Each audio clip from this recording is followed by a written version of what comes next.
Quand le Fils de l'homme reviendra, trouvera-t-il la foi sur terre? Voilà une question que je me pose souvent. Mais notre Seigneur Jésus-Christ se la posait bien longtemps avant moi. Quand le Fils de l'homme reviendra, trouvera-t-il la foi sur terre? La tendance religieuse de ces temps-ci pousse à se dire que c'est un faux questionnement, car les chiffres parlent de 2,4 milliards de chrétiens sur 7,5 milliards de personnes dans le monde, ce qui définit le tiers de la planète comme étant chrétienne. Mais pourquoi Christ, Fils de Dieu et prophète, s'inquiétait-il de ne pas trouver à son retour la foi sur terre? Ce que nous appelons foi aujourd'hui était la foi que Satan a trouvé le Fils de Dieu. D'abord, c'est quoi la foi? L'apôtre Paul dit dans l'Épître aux Hébreux que la foi est une ferme assurance des choses qu'on espère, une démonstration de celles qu'on ne voit pas. Les gens aiment bien cette définition car cela réduit la foi à un état. Alors on dit à plusieurs et plusieurs se disent qu'il faut juste croire pour avoir la foi. Mais est-ce aussi simple que cela? L'apôtre Jacques, dans sa lettre aux chrétiens, disait ceci: « Tu crois qu'il y a un seul Dieu, tu fais bien. Les démons le croient aussi et ils tremblent. Veux-tu savoir, ô homme vain, que la foi sans les œuvres est inutile? Abraham, notre père, ne fut-il pas justifié par les œuvres lorsqu'il offrit son fils Isaac sur l'autel? Tu vois que la foi agissait avec ses œuvres et que par les œuvres, la foi fut rendue parfaite. » Ici, l'apôtre évoque le père de la foi, Abraham. Il montre que si nous voulons une définition de la foi que Jésus-Christ s'attend à trouver, il faut suivre l'exemple d'Abraham, le père de la foi. Abraham était obéissant à la parole de Dieu.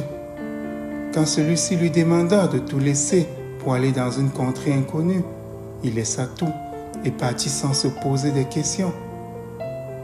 Quand celui-ci lui demanda de donner son fils unique en sacrifice, il s'exécuta sans résistance ni rébellion.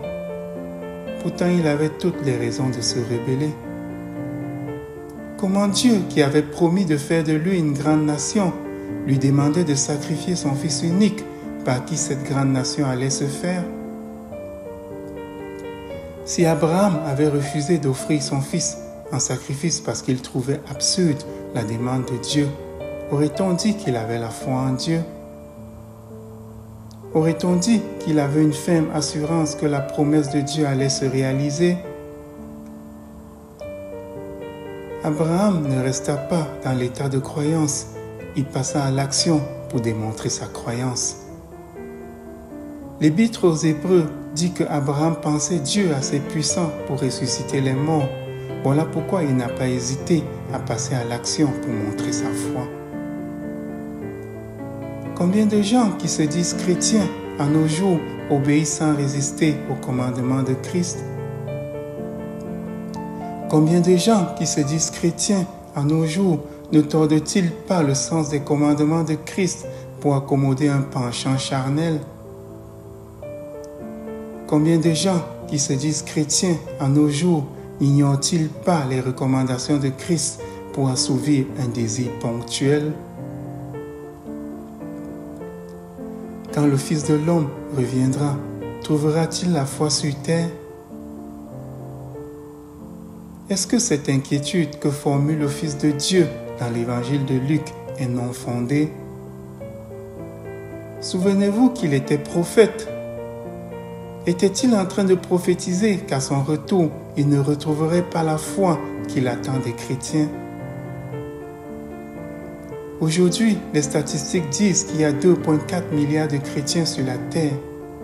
Mais ce que ces statistiques ne disent pas, c'est qu'il n'y a pas unité entre ces chrétiens. Sont-ils tous animés par la même foi? Sont-ils tous animés par l'esprit que Jésus-Christ avait promis? Si oui, serait-ce un esprit de division que le Fils de l'homme a envoyé diriger les chrétiens? Le Fils de Dieu dit qu'un royaume qui est divisé contre lui-même va à sa ruine. Le Fils de l'homme dit qu'un royaume qui est divisé contre lui-même va à sa ruine. Voilà pourquoi avant son départ pour les cieux, il a prié pour l'unité de son Église. Pourquoi donc ceux qui prétendent être chrétiens aujourd'hui sont-ils si déchirés? Pourquoi donc ceux qui prétendent être chrétiens aujourd'hui sont-ils si déchirés? C'est parce qu'ils ont tous, ou presque tous, abandonné la saine doctrine de Christ pour se créer des doctrines qui président à leur destinée. Un peu comme disait l'Éternel par son prophète Jérémie, « Ils m'ont tous abandonné, moi la source d'eau vive, pour se créer des citernes d'eau crevassées. Ils m'ont tous abandonné, moi la source d'eau vive, pour se creuser des citernes d'eau crevassées. » Voilà donc les doctrines que nous avons aujourd'hui, des citernes d'eau crevassées. Voilà donc les liquides qui nourrissent la foi aujourd'hui, des eaux usées, des eaux polluées, des eaux empoisonnées. Ces eaux sont distribuées en grande quantité dans des universités de théologie et des personnes qui n'ont jamais connu ni Christ, ni son Père, font office de référence en matière de foi. Mais la sagesse de ce monde est folie pour Dieu. Quand est-ce que l'homme tiré du sol comprendra-t-il cette vérité? Mais la sagesse de ce monde est folie pour Dieu. Quand est-ce que l'homme tiré du sol comprendra-t-il cette vérité? Quand le Fils de l'homme reviendra, trouvera-t-il la foi sur terre? Bien sûr qu'il trouvera une foi, mais serait-ce la foi qu'il s'attend de trouver? La Bible nous dit que Moïse eut la même déception que va avoir le Christ à son retour. L'exode du peuple d'Israël de l'Égypte vers la terre promise raconte qu'au pied du mont Sinaï, Moïse confia son peuple à Aaron pour aller prendre des instructions à Dieu sur la montagne. Et pendant que Moïse tardait à revenir, Aaron et le peuple se fabriquèrent un Dieu pour marcher devant eux. C'est là où sont les chrétiens aujourd'hui, au pied du mont Sinaï à attendre le retour du Christ. C'est là où sont les chrétiens aujourd'hui, au pied du mont Sinaï à attendre le retour du Christ. L'Église, qui représente Aaron, a fabriqué des dieux pour marcher devant elle. L'Église, qui représente Aaron, a fabriqué des dieux pour marcher devant elle. Ce sont leurs doctrines, leurs icônes, leurs images taillées, véhiculées par leurs docteurs en théologie, leurs prêtres et leurs pasteurs. Ce sont leurs doctrines, leurs icônes, leurs images taillées, véhiculées par leurs docteurs en théologie, leurs prêtres et leurs pasteurs.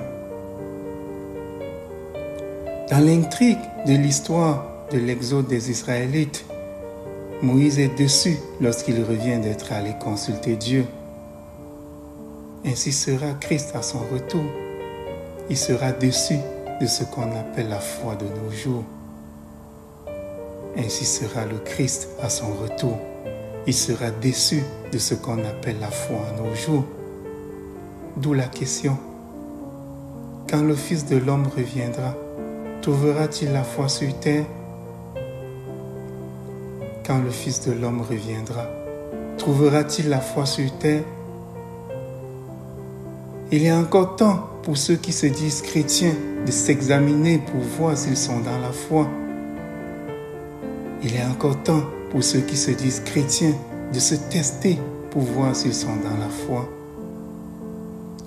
La vérité se trouve dans les Écritures, dans la saine doctrine de Christ. La vérité se trouve dans les Écritures, dans la saine doctrine de Christ. Un seul être nous a été confié pour nous mener vers toute la vérité, l'Esprit de Dieu. Croyez-vous qu'il habite en vous? Croyez-vous qu'il habite en vous? Sinon, implorez à chaudes larmes le Seigneur afin qu'il vous l'envoie. Sinon, implorez à chaudes larmes le Seigneur afin qu'il vous l'envoie. Souvenez-vous des paroles de Christ à Nicodème, le maître de la loi. Si quelqu'un ne naît pas d'eau et d'esprit, il ne peut entrer dans le royaume de Dieu. Si quelqu'un ne naît pas d'eau et d'esprit, il ne peut entrer dans le royaume de Dieu.